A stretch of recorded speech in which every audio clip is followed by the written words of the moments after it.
Duel Review is brought to you by NexusDigitalComics.com. On today's Duel Review, it's BASEketball. I'm RJ. And I'm Nick. Let's get to it.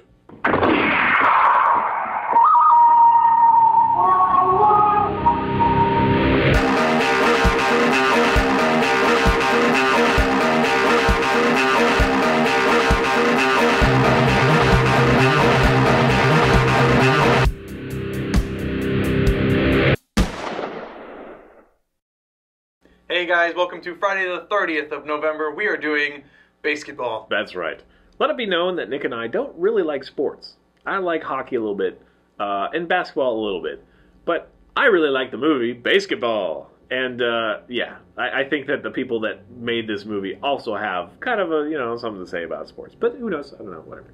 David Zucker is the director of it, and of course, we know him from Airplane and Naked Gun series and all that stuff. Oh yeah, Naked Gun. And he actually wrote this as well, which I thought, because of this film is so Matt Parker, Trey Stone, I thought they wrote it, but they didn't. They're just, they were coming off the popularity of South Park. They offered him the roles, and they took it. And I love this film. It does have a few little things that kind of, push it near the edge, but in today's standards, it's like, not a big deal. Yeah. I love this film. It's so fun, and we reference things out of it all the time, like the dude. Yeah, so Yasmin Bleeth is the kind of main love interest, and then we've got Jenny McCarthy, which I always feel weirdly related to because of the name. I just can't think she's attractive because I could be related to her. What? It's just kind of weird. And what we did, and Matt Stone and Trey Parker, and we follow, Trey Parker plays Joe Cooper, and Matt Stone plays Doug Reamer, and they have created BASEketball, and they basically do it out of necessity. They show up to this party in the very beginning of the film, and they just kind of want to, they don't understand why they can't get girls, and they kind of want to whatever, but they don't really want to put in the effort of learning how to play sports. It's like, oh, guys are into sports, but we don't want to run or do any of that stuff. And so they create BASEketball, which basically has baseball rules, and it's kind of like, a little bit like horse, where you stand around and take shots from different areas. If you take it from way back there, you get a home run or a triple or whatever. And so they make up this sport. It becomes fairly popular, and one of the things that the movie opens up on is Reggie Jackson, and his 3 home runs in one game in a World Series. And then they start talking about how sports were great until they started, leaving for more money, and they traded players like nothing, city whatever. To city, and then there was all the grandstanding that they did. Right, where it, the plays became backseat to gratuitous displays of "I'm awesome," which is interesting because I just saw a kind of breakdown of like Super Bowls, and like they took half of it and they said half of a Super Bowl is commercials, and then a third of it is sitting around talking, getting ready, getting prepared for the play, and then 10 minutes of the actual game is the actual play. Yeah, I don't understand football. I'm sorry, just because it's like blah, blah, blah, blah, blah, and then it's like 5 minutes of nothing. Yeah. So it's just kind of like, I don't really get it. And plus, I'm kind of offended that they're paid so much, like, honestly.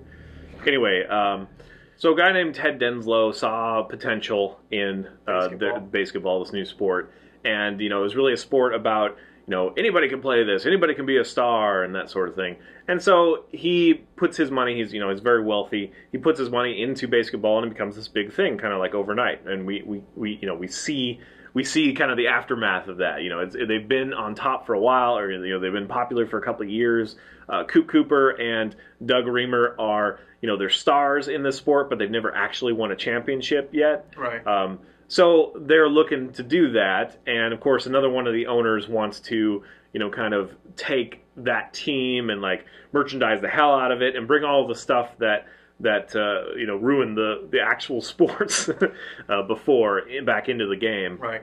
So that they can make some more money, kind of thing. And so, of course, Coop Cooper is very against that. He wants it to remain pure or whatever. Which I don't know when they started caring about sports, really. I mean, he grew up loving Reggie Jackson and that whole thing. So I guess so. But at the very first scene, they're kind of like, oh, whatever, sports. But anyway, and so he kind of drives a wedge between Coop and Doug, and I don't know. It's not really about the overall story to me. It's just all the fun topical humor. Yeah, yeah. And like the thing we mentioned, like the dude thing. Yeah, the little fun back and forth. Plus, when he's in the car and the song is like very personal to him. Yeah, like, that's funny. Extremely personal. Your life is spinning out of control, and that guy wants to buy your team. And Yeah. What? You're being blackmailed, and there's some stuff in your teeth. Yeah. Yeah. So yeah, just a lot of fun stuff, and of course it's Trey Parker was singing. Yeah, yeah. And then like McCarthy, she's whatever. They have all these innuendo moments, but they're the actual thing. Not it's like you just go back to my place and lay some carpet. And it's like, oh yeah, I know what you mean. And then she actually lays some carpet.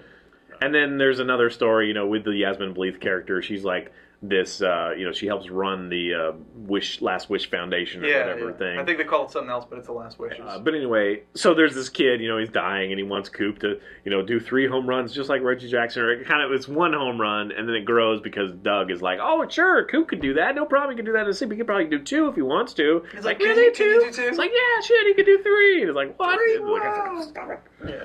But yeah, then there's just all these little moments between the two of them, and it really lets Matt Stone and Trey Parker and their synergy, shine, their relationship, and they just play off of each other. I want to know how much of that movie was ad-libbed, because a lot of those movies are ad-libbed. Like, I think even some of the greatest moments in like Airplane, weren't they ad-libbed? My name, Don't Call Me Shirley was ad-libbed. That whole bit was ad-libbed. So yeah, I don't know. It is it really does capture the same kind of magic that those movies capture. I think for me. In fact, and I don't know why people don't watch this movie more or like talk about it more. Like I know people that don't like it. I think the South Park people knew that it wasn't officially Trey Parker and Matt Stone's work, so they kind of said, "Oh, well, it's good, but it's not." It so could caliber. Be though. Yeah, it really. And is. that also brings to me like I love Trey Parker and Matt Stone. I just think they're great. No secret. And it reminds me like they are kind of like Airplane and it has been, I wouldn't say done before, but it's the same kind of pushing the envelope in territory. And, well, when I found out that the director or the creator was the guy who did Airplane and Naked Gun, suddenly all these scenes came rushing to my mind. Like, yes, that is totally Airplane. Right. That is Airplane. That is Naked Gun. These things are that story. I mean, that comedy. It is there. So if you haven't given it a chance, shame on you and go watch it. And if you have and you like it, just go revisit it. It's a lot of fun. It's still great movie. Great movie, yeah. Yeah, and the production value is kind of fun too because. They had the costumes, they had like the stupid beer mug things and stuff. I will say that there are definitely moments of, oversexed or, ridiculous, like the third leg thing that you don't really like. It bothers me. Just seeing them. But a lot of these movies, they throw a lot of that stuff out there, just to see what sticks. And that's kind of what ends up, pushing the envelope. So I appreciate that. And I think like the gay cheerleaders are really fun. Like that whole those are scene, kind of funny. Because it's like a bad call. Oh, what about the gay joke? That wasn't a gay joke. That was an Australian joke. Yeah. Right? That was pretty funny. Yeah. There's just a lot of little things. And then, the DEA code. Because part of the game is they're psyching out, like they're allowed to psych out the other player to prevent them from making. So instead of blocking it in basketball, you're psyching them out so that they miss the shot. Right. And so some of the things they come up with are really fun. And then the end moment where the two best friends are fighting, and then it's on the Malaka board of peace. Or it's just stupid and the third guy, what's ridiculous. His name? Yeah, Squeak Scolari. I don't remember his real name, but he has been around. He was in the Cannibal the Musical kind of thing. So anyway, go check it out. A lot of fun. That's it. Please subscribe to our YouTube channel and tell us of any movies that you love that maybe are overlooked. Yeah. And watch our great playlists. Game Lab's been a lot of fun. Yep, and please leave comments. We love comments, and you can help support us by buying our wares at SpiderWolf.com. All right. T-shirts, card games, art prints, short stories, and more. See you later. Oh. We got that